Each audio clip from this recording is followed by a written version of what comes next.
नमस्कार दोस्तों, स्वागत है आपका हमारे चैनल द लर्निंग लैब पर। आज खुशी का मौका है तो सभी को बहुत बहुत बधाइयाँ। भारतीय महिला क्रिकेट टीम वर्ल्ड कप जीत चुकी है। इसके लिए सभी भारतीयों को बहुत बहुत बधाइयाँ कि भारतीय बेटियों ने मेहनत के दम पर आज हम ये पल को महसूस कर रहे हैं। जैसा कि आप सभी जानते हैं कि जूनियर असिस्टेंट और स्टेनोग्राफर की एग्ज़ाम डेट अनाउंस हो चुकी है।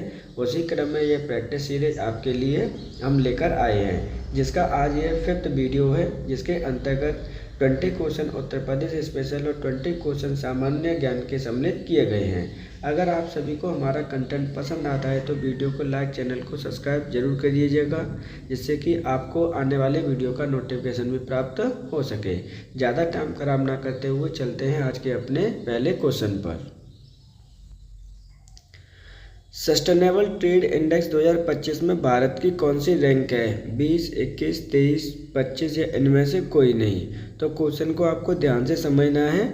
डायरेक्टली क्वेश्चन में पूछा गया है कि सस्टेनेबल ट्रेड इंडेक्स 2025 में भारत की कौन सी रैंक है। तो सही आंसर पहले देख लीजिए, ऑप्शन नंबर 3 होगा। भारत की इस बार 23वीं रैंक है। अब बात कर लेते हैं सस्टेनेबल ट्रेड इंडेक्स 2025 के बारे में कि इसका जारीकर्ता कौन है, क्योंकि अक्सर करके क्वेश्चन जब आपके पूछे जाते हैं तो वहाँ पर हो सकता है कि सही कथन में आपसे पूछ ले कि इसका जारीकर्ता कौन है।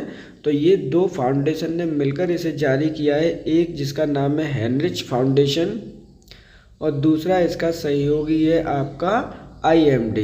तो इन दोनों ने ही मिलकर आपको इसको जारी किया है। बात कर लेते हैं कि टोटल कितनी अर्थव्यवस्थाओं को इसके अंतर्गत इन्वॉल्व किया गया है। तो टोटल 30 अर्थव्यवस्थाओं को इसके अंतर्गत इन्वॉल्व किया गया है। बात करते हैं कि पहली रैंक किस देश को प्रदान की गई है। तो यूनाइटेड किंगडम को पहली रैंक प्रदान की गई है।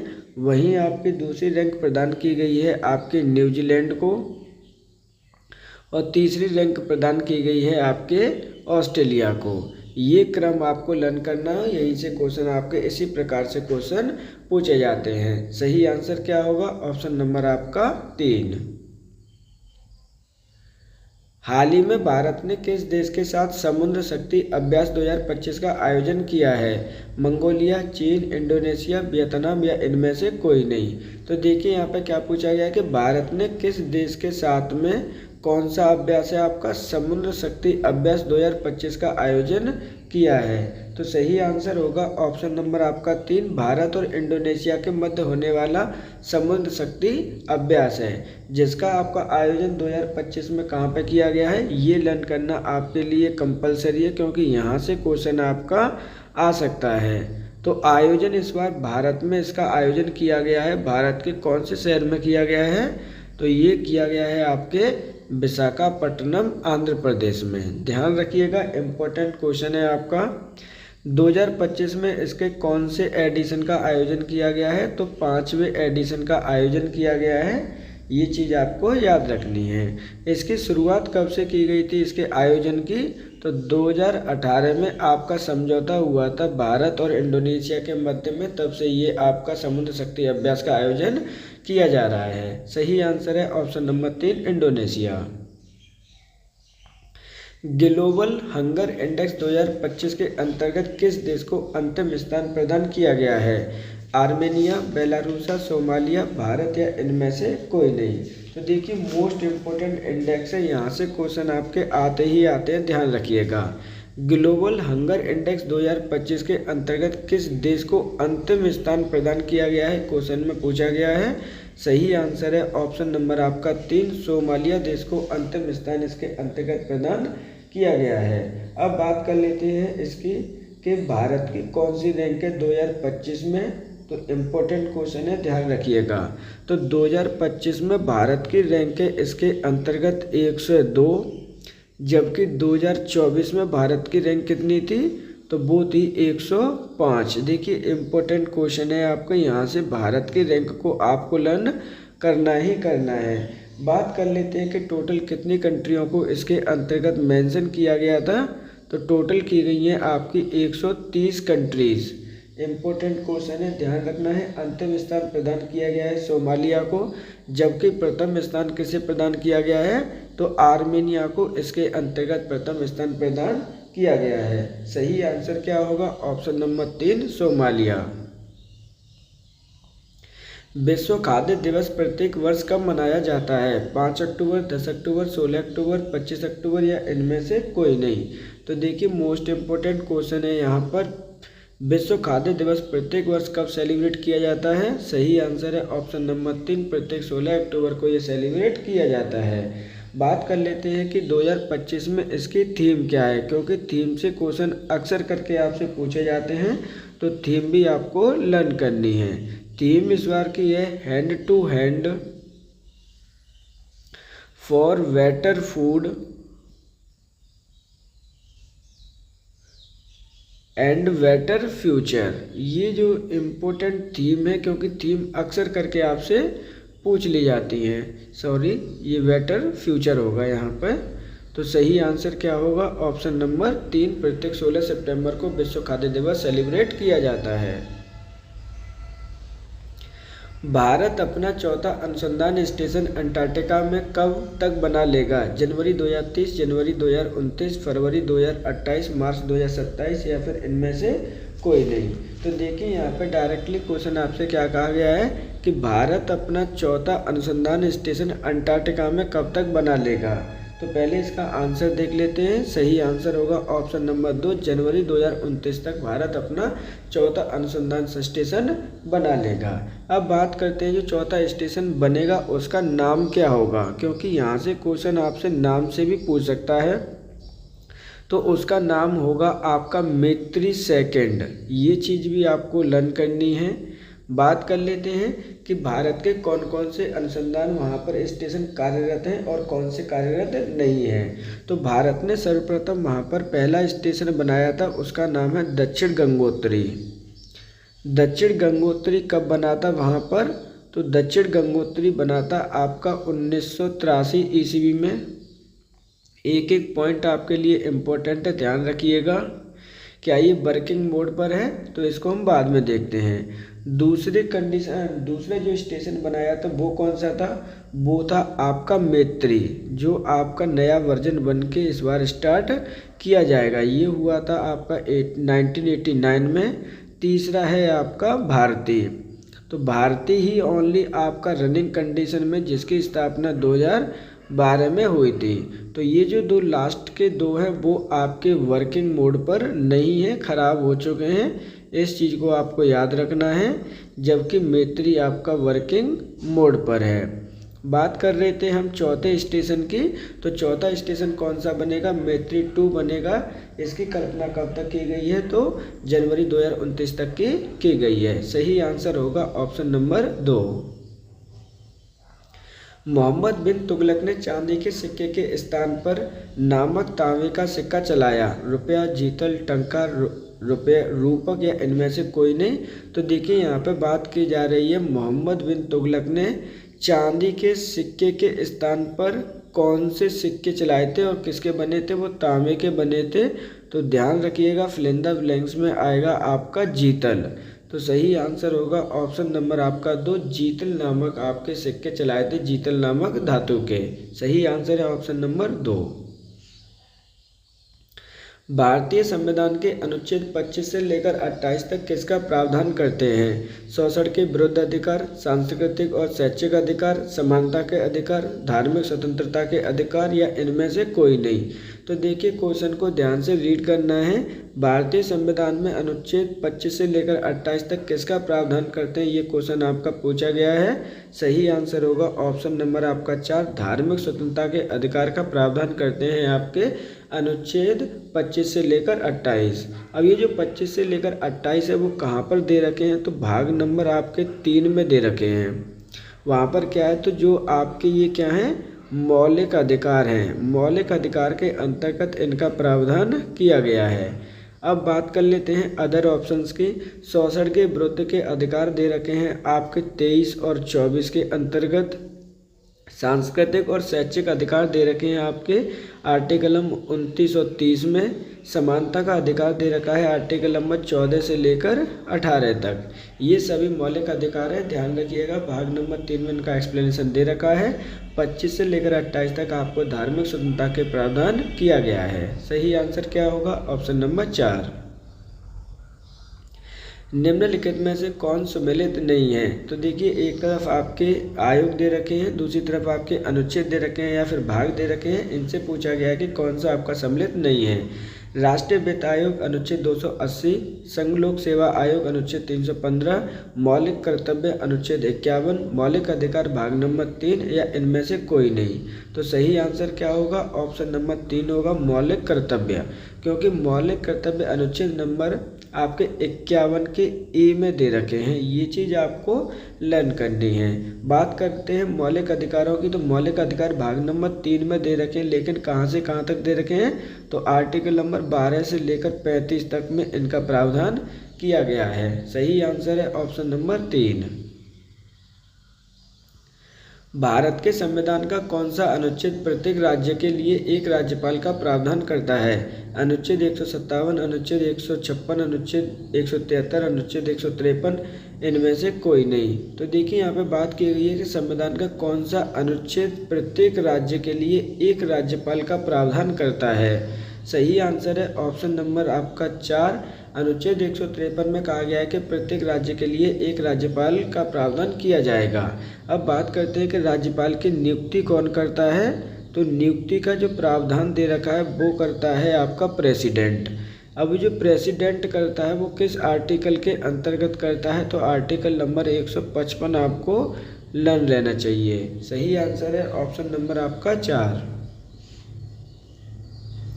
सिंधु जल संधि 1960 के अनुसार भारत नदी का कितना प्रतिशत पानी काम में ले सकता है? यहाँ पे देखिए, काम में ले सकता है 28%, 22%, 20%, 25% या इनमें से कोई नहीं। तो देखिए, सिंधु जल संधि समझौता 1960 के अनुसार कितना परसेंट पानी भारत अपने प्रयोग में ले सकता है, काम में ले सकता है? तो सही आंसर है ऑप्शन नंबर 3, 20% पानी ले सकता है। बात करते हैं सिंधु जल संधि समझौता 1960 की, ये किनके मध्य हुआ है?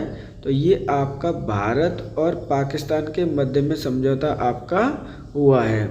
कितनी नदियों के मध्य में इसका समझौता हुआ है? तो ध्यान रखिएगा, 6 नदियों के लिए आपका हुआ है। सही आंसर क्या होगा? Option number 3। खाद्य एवं कृषि संगठन की स्थापना कब हुई थी? 16 अक्टूबर 1944, 16 अक्टूबर 1945, 15 अक्टूबर 1944, 16 अक्टूबर 1947 या इनमें से कोई नहीं। तो देखिए, यहाँ पे क्या बोला गया है? खाद्य एवं कृषि संगठन की स्थापना कब हुई है? सही आंसर होगा ऑप्शन नंबर 2, 16 अक्टूबर 1945 को खाद्य एवं कृषि संगठन की स्थापना हुई है। इसे हम शॉर्ट फॉर्म में FAO भी कहते हैं। इस चीज़ को आप याद रखेंगे। अब एक एक करके बात कर लेते हैं कि इसका हेडक्वार्टर कहाँ पर है। तो इसका हेडक्वार्टर दे रखा है आपके रोम में, और रोम कहाँ पर है आपका? तो वो है आपके इटली में। टोटल इसके अंतर्गत मेंबर कितने हैं वर्तमान में? तो टोटल मेंबर हैं आपके 195। बात करते हैं कि आपका डायरेक्टर जनरल कौन है वर्तमान में इसका, इसे भी लर्न कर लीजिएगा। तो क्यू डोंग इसके आपके वर्तमान में महानिदेशक हैं या फिर डायरेक्टर जनरल हैं। इनको आपको लर्न करना ही करना है, ध्यान रखिएगा। ये बिलोंग करते हैं आपके चाइना से। तो सही आंसर क्या होगा? ऑप्शन नंबर 2, 16 अक्टूबर 1945 को FAO की स्थापना हुई है। निम्नलिखित में से कौन सम्मिलित नहीं है? विश्व bank, Washington DC, ASEAN, Jakarta, खाद्य एवं कृषि संगठन, रोम या IUCN, इंग्लैंड या इनमें से कोई नहीं। तो देखिए, यहाँ पे डायरेक्टली आपसे पूछा गया है कि एक तरफ आपके अंतर्राष्ट्रीय संगठन दे रखे हैं, दूसरी तरफ आपके मुख्यालय दे रखे हैं कि इनमें से कौन सा आपका सम्मिलित नहीं है। तो सही आंसर है ऑप्शन नंबर 4, IUCN का इंग्लैंड में आपका क्या है? मुख्यालय नहीं है। इसका मुख्यालय कहाँ पर है आपका? तो इसका मुख्यालय आपका ग्लैंड में है, और ग्लैंड आपका कहाँ पर है? वो स्विट्ज़रलैंड में है। ये चीज़ आपको लर्न करनी है। जबकि विश्व बैंक का मुख्यालय वाशिंगटन DC में है, आसियान का मुख्यालय जकार्ता में है, खाद्य एवं कृषि संगठन का मुख्यालय आपका रोम में है। ये चीज़ भी आपको लर्न रहनी चाहिए। सही आंसर है ऑप्शन नंबर आपका 4। अच्छा, इसकी स्थापना भी देख लीजिए कि इसकी स्थापना कब हुई है। तो इसकी स्थापना 1948 ईस्वी को हुई है। सही आंसर है ऑप्शन नंबर 4। विश्व बैंक के संबंध में कौन सा कथन आपका सत्य है? इसकी स्थापना 4 जुलाई 1944 को हुई। इसका मुख्यालय वाशिंगटन डीसी में है। वर्तमान में इसके अध्यक्ष अजय बंगा हैं। उपरोक्त सभी या इनमें से कोई नहीं। तो देखिए क्या पूछा गया, कौन सा कथन आपका सत्य है? सही आंसर होगा ऑप्शन नंबर 4, उपरोक्त में से सभी कथन आपके क्या हैं? सत्य हैं, क्योंकि इसकी स्थापना 4 जुलाई 1944 को हुई है। इसका मुख्यालय आपका वाशिंगटन डीसी में है और वो कहाँ पर स्थित है? आपके यूएसए में। वर्तमान में इसके अध्यक्ष अजय बंगा हैं और अजय बंगा का जो संबंध है वो कहाँ से है? वो इंडिया से है। सही आंसर है ऑप्शन नंबर 4। हाल ही में किस देश की सरकार के द्वारा कफाला प्रणाली का अंत कर दिया गया? सऊदी अरब, संयुक्त राज्य अमीरात, पाकिस्तान, तजाकिस्तान, इनमें से कोई नहीं। तो देखिए हाल ही में किस देश की सरकार के द्वारा एक प्रणाली का अंत कर दिया गया है जिसे हम कफाला प्रणाली कहते हैं। सही आंसर है ऑप्शन नंबर 1, सऊदी अरब की सरकार ने इसे बंद कर दिया गया है। अब बात करते हैं कफाला प्रणाली होती क्या है। तो मान के चलना कि एक देश के लेबर दूसरे देश में, यानी आपके मान के चलना कहाँ पे गई? सऊदी अरब में काम करने के लिए गई। तो सऊदी अरब में जो लेबर काम करती है, जो मालिक होगा, मालिक उसके पासपोर्ट वगैरह क्या रख लेता है? गिरवी रख लेता है। अब पासपोर्ट उसके पास होगा, आप नौकरी को ड्रॉप नहीं कर सकते, वो आपकी मजदूरी वो बढ़ाएगा नहीं। यानी कह सकते हैं कि एक प्रकार की ये क्या थी? लीगल स्लेवरी थी कि आप उसके इजाज़त के बिना देश भी नहीं छोड़ सकते, आप नौकरी चेंज नहीं कर सकते। इस प्रणाली को हम कफाला प्रणाली कहते हैं। अब इसका बैन कर दिया गया या फिर इसे क्या कर दिया? अंत कर दिया गया है। किसने? सऊदी अरब ने। सही आंसर है ऑप्शन नंबर 1। हाल ही में भारत के किस राज्य ने $280 मिलियन का स्वास्थ्य के क्षेत्र में विश्व बैंक के साथ में समझौता किया है? केरल, तमिलनाडु, अरुणाचल प्रदेश, हिमाचल प्रदेश या इनमें से कोई नहीं। तो एक एक करके देखते हैं। पहले आंसर देख लीजिए, किस राज्य ने किया है? सही आंसर है ऑप्शन नंबर 1, केरल राज्य ने किया है। अब बात करते हैं केरल राज्य की। तो देखिए इसमें कितने की समझौता किया है? $280 मिलियन का समझौता किया है।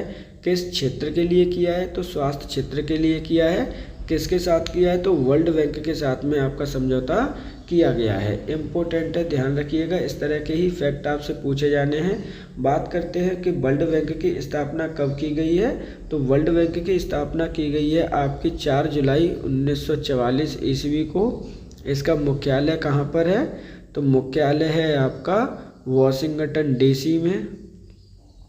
यहाँ पर डीसी का मतलब क्या होता है? तो वो है डिस्ट्रिक्ट ऑफ कैलिफोर्निया।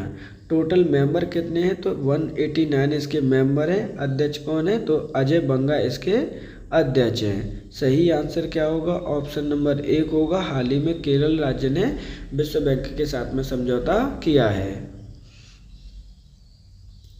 हाल ही में पॉल बिया को किस देश का राष्ट्रपति बनाया गया है? कैमरून, वेनेजुएला, ब्राज़ील, उरुग्वे या इनमें से कोई नहीं।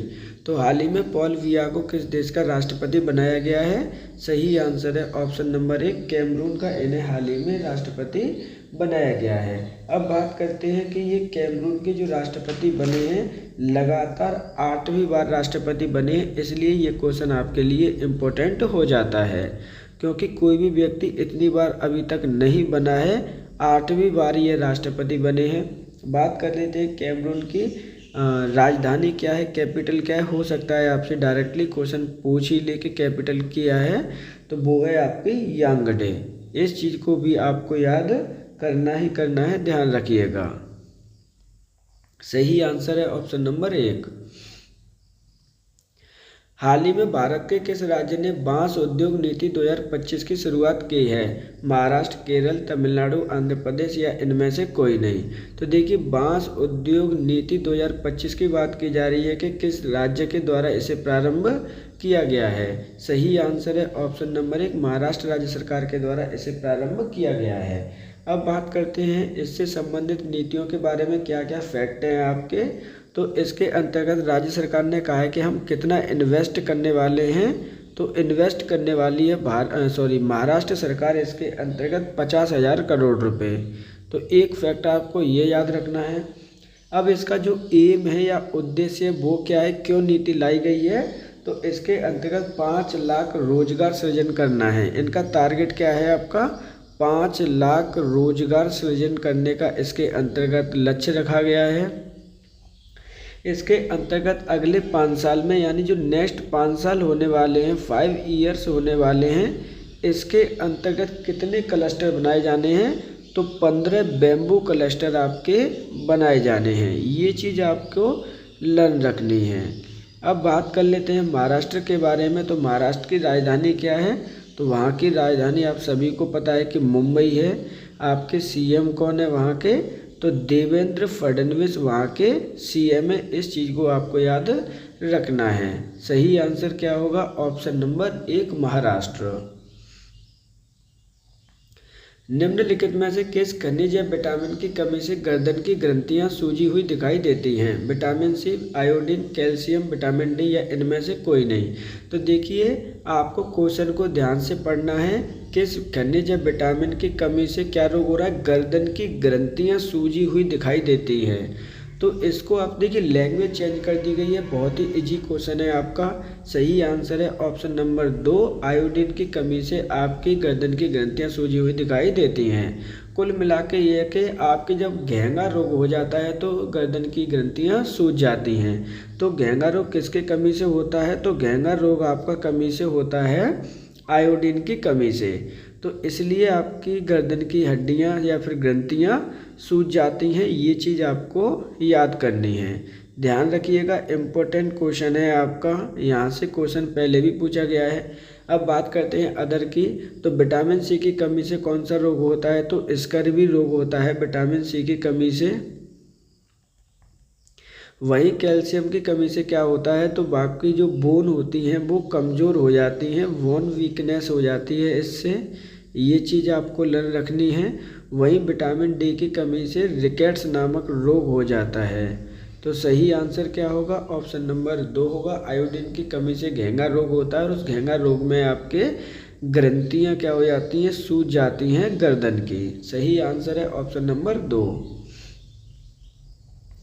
किस स्वतंत्रता संग्राम के दौरान महात्मा गांधी जी ने करो या मरो का नारा दिया था? असहयोग आंदोलन, खिलाफत आंदोलन, भारत छोड़ो आंदोलन, दांडी मार्च या इनमें से कोई नहीं। तो देखिए, महात्मा गांधी जी के द्वारा एक स्टेटमेंट दिया गया था, करो या मरो का नारा। किस स्वतंत्रता संग्राम के दौरान दिया गया था? क्वेश्चन पूछा गया है। सही आंसर है ऑप्शन नंबर 3, भारत छोड़ो आंदोलन के दौरान ये नारा दिया गया था। अब भारत छोड़ो आंदोलन की शुरुआत कब हुई थी? तो ये भी लर्न करना है आपको। अगस्त 1942 में इसकी शुरुआत की गई थी। अदर ऑप्शन देख लेते हैं। असहयोग आंदोलन यानी नॉन कोऑपरेशन मूवमेंट की स्टार्टिंग कब हुई थी? खिलाफत आंदोलन कब स्टार्ट हुआ था? दांडी मार्च कब हुआ था? एक एक करके देख लेते हैं। असहयोग आंदोलन की शुरुआत हुई थी 1920 में, खिलाफत आंदोलन भी 1920 में, दांडी मार्च आपका 1930 में। सही आंसर है ऑप्शन नंबर आपका 3, भारत छोड़ो आंदोलन के दौरान महात्मा गांधी ने करो या मरो का नारा दिया था। भारत में निम्नलिखित में से कौन सा कथन मौलिक कर्तव्य के संबंध में सही नहीं है? तो देखिए, यहाँ पे बात करते हैं क्या है कि मौलिक कर्तव्य के संबंध में कौन सा कथन आपका सही नहीं है। सही आंसर क्या है देखते हैं। देश की रक्षा करना, ग्राम पंचायत का गठन करना, वैज्ञानिक सोच विकसित करना, समान भाईचारे को प्रोत्साहित करना या इनमें से कोई नहीं। तो सही आंसर है ऑप्शन नंबर आपका 2, ग्राम पंचायत का गठन करना। क्योंकि ग्राम पंचायत का गठन करना भाग नंबर 4 का भाग है ये। और भाग नंबर 4 किससे संबंधित है?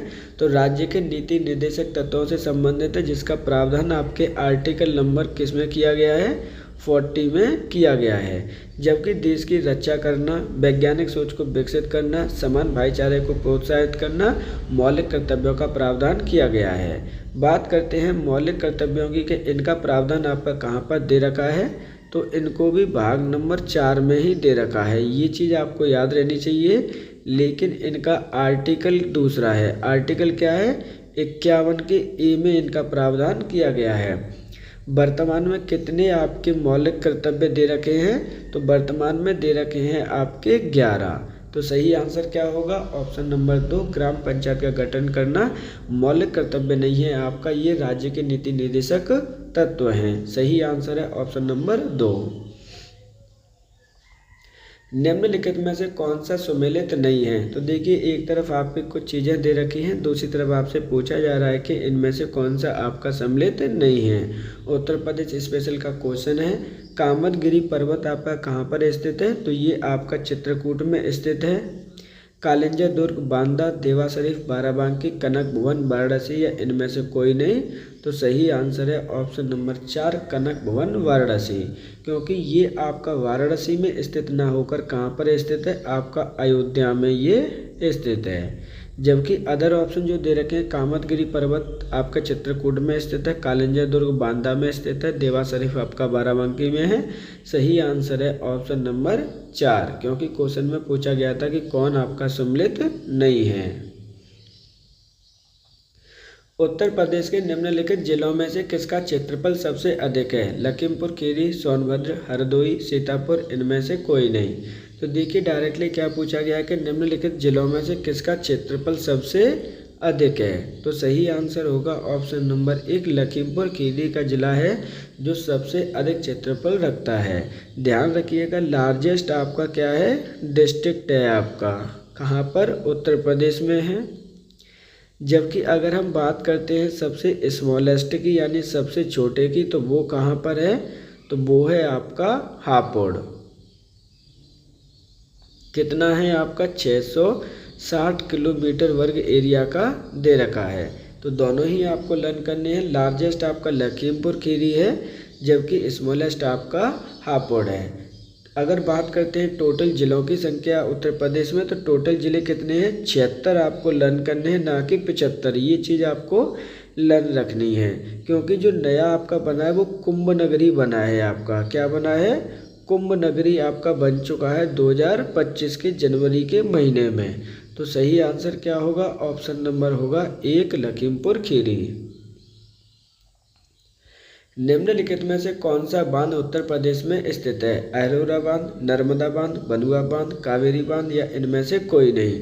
तो देखिए डायरेक्टली क्वेश्चन आपसे पूछा गया कि कौन सा बांध उत्तर प्रदेश में स्थित है। सही आंसर है ऑप्शन नंबर 1 अरोरा बांध आपका उत्तर प्रदेश में स्थित है, क्योंकि जो आपका नर्मदा बांध है आपकी नर्मदा नदी पर बना हुआ है। और कहाँ पर है ये आपका स्थित है गुजरात में।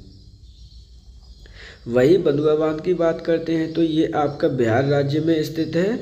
और आपका कावेरी बांध स्थित है वो कर्नाटक राज्य में आपका स्थित है। सही आंसर क्या होगा, ऑप्शन नंबर होगा 1 अरोरा बांध उत्तर प्रदेश में स्थित है। उत्तर प्रदेश राज्य कब अस्तित्व में आया था। 1 अप्रैल 1937, 9 नवंबर 1905, 2 जून 1960, 5 सितंबर 1955 या इनमें से कोई नहीं। तो देखिए क्वेश्चन में बात की जा रही है कि उत्तर प्रदेश कब अस्तित्व में आया था। सही आंसर है ऑप्शन नंबर 1 अप्रैल 1937 को।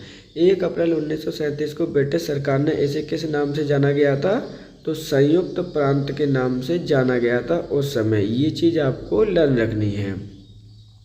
1937 से लेकर 1950 तक इसका नामकरण क्या रखा गया था, संयुक्त प्रांत। लेकिन आपका 24 जनवरी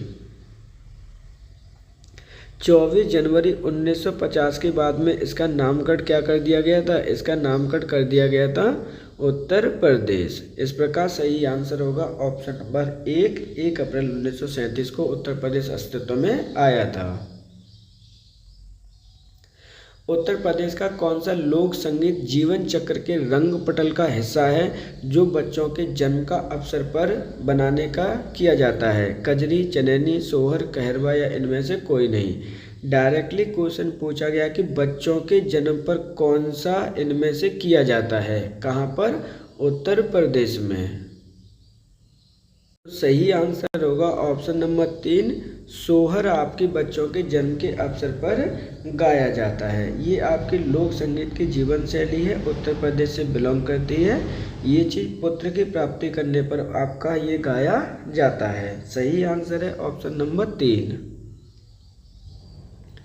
छठ पूजा किस भगवान की पूजा की जाती है। पृथ्वी, रवि, आग, पेड़ या इनमें से कोई नहीं। तो देखिए मोस्ट इम्पोर्टेंट क्वेश्चन है। हाल ही में ये जब दिवाली आई थी उस समय छठ पूजा का त्यौहार सेलिब्रेट किया जाता है।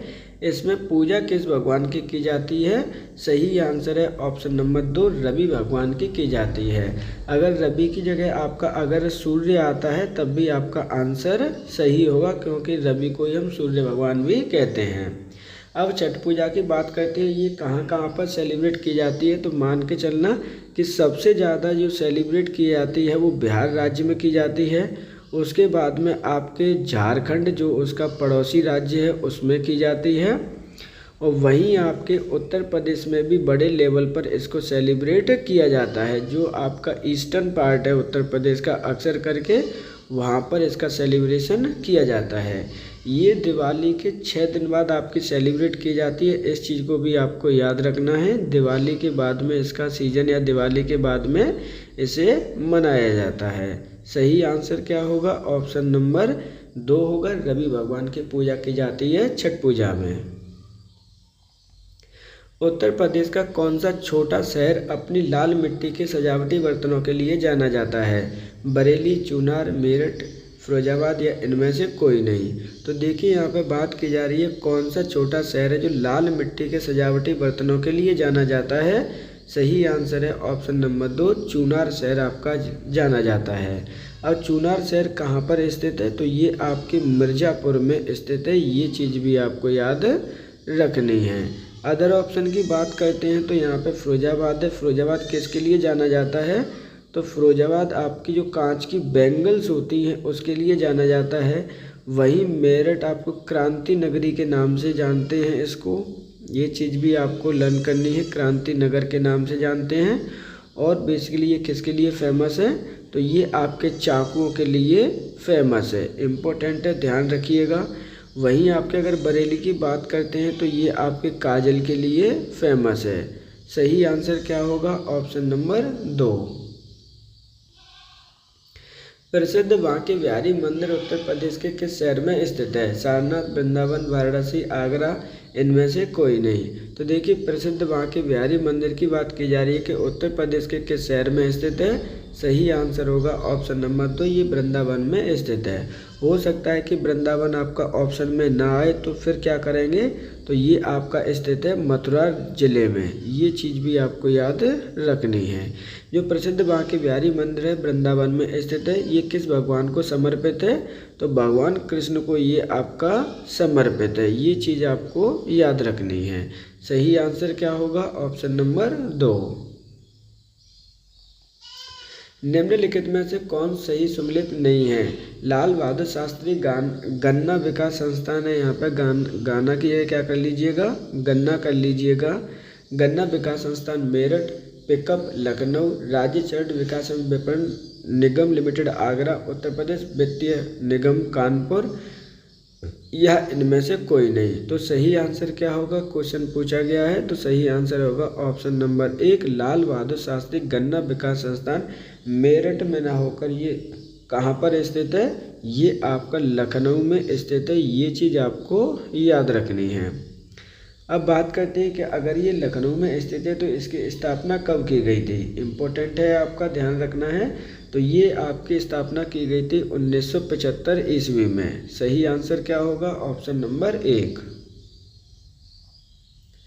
राष्ट्रीय चैम्बर ऑफ उद्योग एवं वाणिज्य उत्तर प्रदेश के किस शहर में स्थित है? आगरा, कानपुर, लखनऊ, इलाहाबाद या इनमें से कोई नहीं? तो देखिए यहाँ पे क्वेश्चन क्या पूछा गया है। क्वेश्चन में आपसे पूछा जा रहा है कि राष्ट्रीय चैम्बर ऑफ उद्योग एंड वाणिज्य उत्तर प्रदेश के किस शहर में स्थित है? सही आंसर है ऑप्शन नंबर 1, ये आगरा शहर में आपका स्थित है। अब बात कर लेते हैं आगरा शहर की कि आगरा शहर की स्थापना कब हुई थी, क्यों हुई थी, कैसे हुई थी, क्योंकि यहाँ से क्वेश्चन अक्सर करके आपसे पूछे जाते रहे हैं। तो बात कर लेते हैं आगरा की।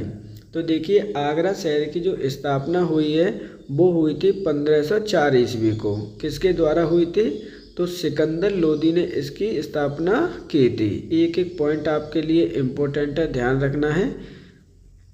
किस नदी के किनारे पर है? तो ये आपका यमुना नदी के किनारे पर स्थित है। यहाँ पर आपके कौन कौन सी फेमस जो साइट हैं वो हैं, तो आपका सबसे पर्यटन का स्थल ताजमहल यहाँ पर बहुत ज़्यादा फेमस है आपका। वहीं आपका फतेहपुर सीकरी फेमस है, बुलंद दरवाज़ा फेमस है यहाँ पर। राष्ट्रीय चैम्बर ऑफ उद्योग एवं वाणिज्य की बात करें तो इसकी स्थापना कब की गई थी? उत्तर प्रदेश में, क्योंकि क्वेश्चन तो यहाँ से ही बन सकता है। तो इसकी स्थापना हुई थी आपकी 1949 ईस्वी में। सही आंसर क्या होगा? ऑप्शन नंबर 1, जिसकी स्थापना 1504 ईस्वी में सिकंदर लोदी के द्वारा की गई थी। सही आंसर है ऑप्शन नंबर 1। उत्तर प्रदेश जमींदारी उन्मूलन और भूमि सुधार अधिनियम 1950 के सूची के अंतर्गत निहित है। देखिए यहाँ पर आपसे डायरेक्टली गाँव से संबंधित क्वेश्चन पूछा गया है। 5वीं अनुसूची, 9वीं अनुसूची, 7वीं अनुसूची, 11वीं अनुसूची या इनमें से कोई नहीं। तो देखिए यहाँ पर क्या बोला गया है कि उत्तर प्रदेश जमींदारी उन्मूलन या भूमि सुधार अधिनियम 1950 किस अनुसूची में के अंतर्गत निहित है?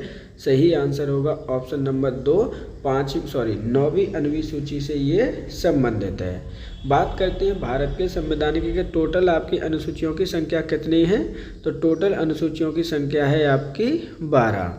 अब एक एक करके बात करते हैं। 7वीं अनुसूची में क्या प्रावधान किया गया है? तो 7वीं अनुसूची में आपके सब्जेक्ट डिवाइडेड किए गए हैं कि कौन से सब्जेक्ट पर आपकी भारत सरकार पावर में आएगी। तो आप पे क्या है कि अधिनियम बनाएगी, कौन राज्य बनाएगी, कौन दोनों मिलकर बना सकते हैं। तो यहाँ पे आपके सब्जेक्ट डिस्ट्रीब्यूशन दे रखा है, ये चीज़ आपको ध्यान रखनी है। वहीं अगर हम 11 की बात करते हैं तो ये आपके पंचायत से रिलेटेड है, यानी जो आपका गांव है उससे रिलेटेड है। 5वीं अनुसूची की बात करते हैं तो ये आपका जो SC ST हैं उनके सीटों की संख्या से संबंधित है, यानी आपका आरक्षण से संबंधित है, जो कि आपका स्थित है राज्यों में। सही आंसर क्या होगा? ऑप्शन नंबर होगा आपका 2। अति लोकप्रिय धार्मिक पत्रिका कल्याण किस शहर से प्रकाशित की जाती है? मथुरा, गोरखपुर, ऋषिकेश, वाराणसी या इनमें से कोई नहीं। तो देखिए यहाँ पे वर्तमान की बात की जा रही है कि कल्याण किस शहर से प्रकाशित की जाती है। पहले आंसर देख लेते हैं। सही आंसर है ऑप्शन नंबर 2, गोरखपुर से इसका प्रकाशन किया जाता है। गोरखपुर से इसका प्रकाशन कब से प्रारंभ किया गया है? तो 1927 ईस्वी से इसका प्रकाशन किया जा रहा है गोरखपुर से। इम्पोर्टेंट है, ध्यान रखिएगा। सही आंसर है ऑप्शन नंबर इसका 2। उत्तर प्रदेश प्रारंभिक शिक्षा के लिए स्कूल चलो अभियान कब शुरू किया गया? 2001, 2000, 2002, 1999 या फिर इनमें से कोई नहीं। तो देखिए क्वेश्चन में आपसे क्या बोला गया है कि क्वेश्चन में बोला गया है कि स्कूली शिक्षा को बढ़ावा देने के लिए स्कूल चलो अभियान की शुरुआत कब की गई है? सही आंसर है ऑप्शन नंबर 2, 2000 में इसकी शुरुआत की गई है। किसके द्वारा की गई है? उत्तर प्रदेश सरकार के द्वारा की गई है। उद्देश्य क्या है इसका? तो इसका जो उद्देश्य है वो भी समझ लीजिए इम्पोर्टेंट है। तो यहाँ पे 6 से लेकर 14 वर्ष तक के बच्चों के लिए प्राइमरी एजुकेशन कंपलसरी कर दी गई थी इसके अंतर्गत। ये चीज़ आपको याद रखनी है। अब कौन सी एजुकेशन दी जानी थी? तो यहाँ पे ये भी याद रखना है आपको, 1 से लेकर कक्षा 8 तक की एजुकेशन देना कंपलसरी था इसके अंतर्गत। सही आंसर है ऑप्शन नंबर आपका 2। गुरु गोविंद सिंह स्पोर्ट्स कॉलेज कहाँ पर स्थित है? सैफई, लखनऊ, वाराणसी, मेरठ या इनमें से कोई नहीं। तो देखिए यहाँ पर आपसे पूछा गया कि गुरु गोविंद सिंह स्पोर्ट्स महाविद्यालय के बारे में कि ये आपका कहाँ पर स्थित है। तो सही आंसर क्या है? ऑप्शन नंबर 2, ये आपका लखनऊ में स्थित है। इम्पोर्टेंट क्वेश्चन है, पहले भी ये कई बार पूछा जा चुका है। अब बात करते हैं कि इसकी स्थापना कब की गई थी। तो इसकी स्थापना की गई है आपकी 1 अगस्त 1975 को। अब देखिए इसकी जो राजधानी है वो लखनऊ में स्थित है, ये चीज़ आपको याद रखनी है। सही आंसर है ऑप्शन नंबर 2। निम्नलिखित में से कौन सा जिला उत्तराखंड के साथ सीमा साझा नहीं करता है? लखीमपुर खीरी, मुरादाबाद, बिजनौर, रामपुर, इनमें से कोई नहीं। तो देखिए यहाँ पे बात की गई है क्या कि जिला उत्तराखंड के साथ में सीमा साझा नहीं करता। सही आंसर है ऑप्शन नंबर आपका 1, लखीमपुर खीरी जो जिला है वो उत्तराखंड के साथ में सीमा साझा नहीं करता, जबकि आपका मुरादाबाद, बिजनौर और रामपुर तीनों जिला साझा करते हैं आपके उत्तर प्रदेश के साथ में। सही आंसर है ऑप्शन नंबर 1, लखीमपुर खीरी। लखीमपुर खीरी किसके साथ में आपकी सीमा साझा करता है? तो तो ये इंटरनेशनल सीमा बनाता है नेपाल देश के साथ में। सही आंसर है ऑप्शन नंबर 1। निम्नलिखित में से कौन सा मुख्यालय सम्मिलित नहीं है? तो देखिए, एक तरफ आपके सिटी दे रखे हैं, दूसरी तरफ आपके उनके मुख्यालय दे रखे हैं। इनमें से पूछा गया है कि कौन सा आपका सम्मिलित नहीं है। फर्रुखाबाद, फतेहगढ़, अंबेडकर नगर, अकबरपुर, कौशाम्बी, मंजनपुर, संत कबीर नगर, नोएडा या इनमें से कोई नहीं। तो सही आंसर क्या होगा? ऑप्शन नंबर 4 होगा, संत कबीर नगर, नोएडा।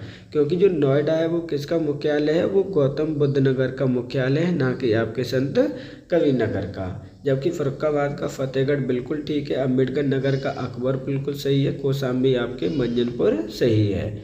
सही आंसर है ऑप्शन नंबर 4। मतदाताओं की दृष्टि से सबसे बड़ा संसदीय क्षेत्र उत्तर प्रदेश में कौन सा है? आगरा, गाजियाबाद, कानपुर, प्रयागराज या इनमें से कोई नहीं। तो देखिए, मतदाताओं की दृष्टि से सबसे बड़ा संसदीय क्षेत्र उत्तर प्रदेश का कौन सा है? सही आंसर है ऑप्शन नंबर 2, गाजियाबाद। अगर हम बात करते हैं संसदीय क्षेत्र की, मतलब एमपी की, तो हम नंबर ऑफ सीटों के बारे में भी बात कर लेते हैं। जो उत्तर प्रदेश, उसमें लोकसभा में कितनी सीटें हैं आपकी? तो लोकसभा में एमपी कितने हैं? तो वहाँ पर आपके 80 एमपी हैं। वहीं आपके राज्यसभा में कितने एमपी हैं? क्योंकि क्वेश्चन तो यहाँ से भी बना हुआ है कई बार। तो राज्यसभा में जो एमपी हैं आपकी, वो आपकी संख्या कितनी दे रखी है? वो है आपकी 31। ये चीज़ भी आपको याद रखनी है। वहीं अगर हम एमएलए की बात करते हैं, तो एमएलए इन विधानसभा में कितने हैं आपके? तो विधानसभा के जो एमएलए हैं वो 403 हैं। वही एमएलए इन विधान परिषद की बात करते हैं तो कितने हैं वहाँ पर? तो विधान परिषद में आपकी संख्या दे रखी है 100। एक एक चीज़ आपके लिए इम्पोर्टेंट है, ध्यान रखिएगा। सही आंसर होगा ऑप्शन नंबर 2। उत्तर प्रदेश राज्य पिछड़ा वर्ग आयोग का गठन कब किया गया? 2005, 1993, 2002, 2005 या इनमें से कोई नहीं। तो देखिए, यहाँ पे 2 ऑप्शन सेम हो गए, इसको चेंज कर लीजिएगा, इसको 6 कर लीजिएगा। तो सही आंसर क्या होगा? उत्तर प्रदेश राज्य पिछड़ा वर्ग आयोग का गठन 1993 ईस्वी में किया गया है। सही आंसर है ऑप्शन नंबर 2। उत्तर प्रदेश के प्रथम उप मुख्यमंत्री कौन थे? पंडित गोविंद वल्लभ पंत, चौधरी नारायण सिंह, पुरुषोत्तम दास टंडन, श्री चंद्रभाल या उपरोक्त में से कोई नहीं। मोस्ट इम्पोर्टेंट क्वेश्चन है, यहाँ से पहले भी कई बार क्वेश्चन पूछा जा चुका है। उत्तर प्रदेश के प्रथम मुख्यमंत्री थे। सही आंसर होगा option number 2, Chaudhary Narayan Singh. Other option भी देख लीजिए। पंडित गोविंद वल्लभ पंत आपके फर्स्ट सीएम ऑफ यूपी थे, इस चीज़ को आपको याद रखना है। वही पुरुषोत्तम दास टंडन की बात करें तो ये आपकी जो विधानसभा होती है उसके क्या थे? हेड थे आपके। और चंद्रभाल आपके विधान परिषद के हेड रह चुके हैं, प्रथम है। ध्यान रखना है, एक एक चीज़ आपके लिए इम्पोर्टेंट है, क्योंकि यहाँ से क्वेश्चन पहले कई बार आपके आ चुके हैं। तो सही आंसर क्या होगा? ऑप्शन नंबर 2 होगा, चौधरी नारायण सिंह। उत्तर प्रदेश राज्य के विधान परिषद में कितनी सीटों की संख्या है? 100, 31, 40, 380 या इनमें से कोई नहीं। तो देखिए, यहाँ पर डायरेक्टली क्वेश्चन आपका पूछ ही लिया गया है कि विधान परिषद में टोटल कितनी सीटों की संख्या है। सही आंसर है ऑप्शन नंबर आपका 1, 100 सीटों की संख्या है उत्तर प्रदेश में। अब बात कर लेते हैं, अदर चीज़ें भी देख लीजिए कि विधानसभा में कितनी सीटों की संख्या है उत्तर प्रदेश में। तो विधानसभा में सीटों की संख्या है आपकी 403। वहीं अगर हम बात करते हैं लोकसभा की सीटों की संख्या कितनी है उत्तर प्रदेश में, तो वो है आपकी 80।